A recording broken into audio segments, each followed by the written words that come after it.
fonko lammi wajjumayyana dantaru fara hokai sabana fonko lammi wajjumayyana dantaru fara hokai sabana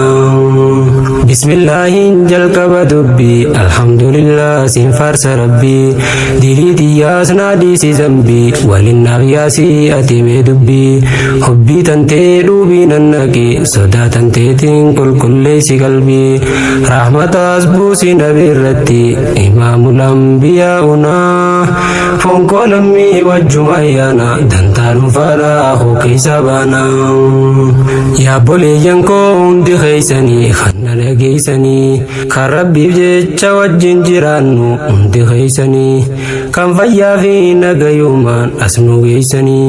bara naannoyte kan fuulduratti achi deemtanii alhamdulillah jiimee hundi keeysanii rabbi faarsinaa as gayuu tanaaf lubbuu tanteetiif tiyyaan hin ja'a baga geeysanii oomishtoota fi dargaggoonnini asiif achittis ni milkooytanii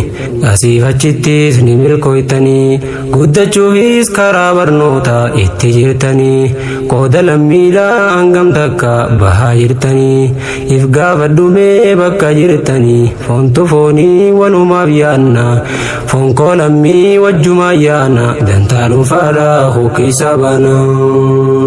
yaa boleeyyan koo hundi keeysanii kan dhiiraaf dhalaa kan na dhageeysanii lammiin too jiraachuu dadhabde ni dhageeysanii halkanii guyyaa numa boonya saboon gartanii biyya keeysaa fi alattillee nu bobeeysanii fooniif coraa fi kaldhollee nu ajjeesanii fonkoo lammii dantaa hawaasaa eeysa keeysanii walii galullee baqattanii lammii tantoo maan ufittanii godaannisaa kaleetu itanii maanu kaaftanii tagoo mana maadachaaftanii sawaan kalee maanu kaaftanii obboleeyyaa wal nyaachiftanii onneetiruu maa cabsitanii lafee arbaa maanu gootanii kaayyoo duraa maaf dagattanii lafaaf lafee wal nyaachiftanii aadaa abbaan nu boochiftanii dantaa dhuunfaatiif kana gootanii yoomta hawaasaa karoorsitanii yoomta hawaasaa karoorsitanii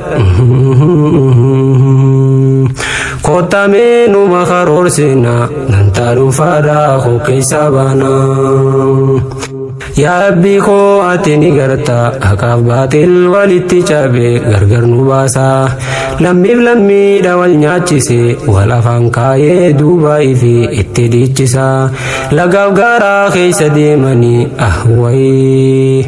mardimaan lammii tiyyaasan kunoo nu gabaasa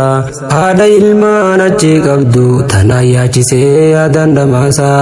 haalii fi ollaan bira ciisanii du'an dhageenye sabbarii jechuus ni wallaalanii sabbarii jechuuf gara waadhaleenis waan jaanii hundi isaanii achumaa waliin booyaa jiranii yaaddoo tanarraa sayaala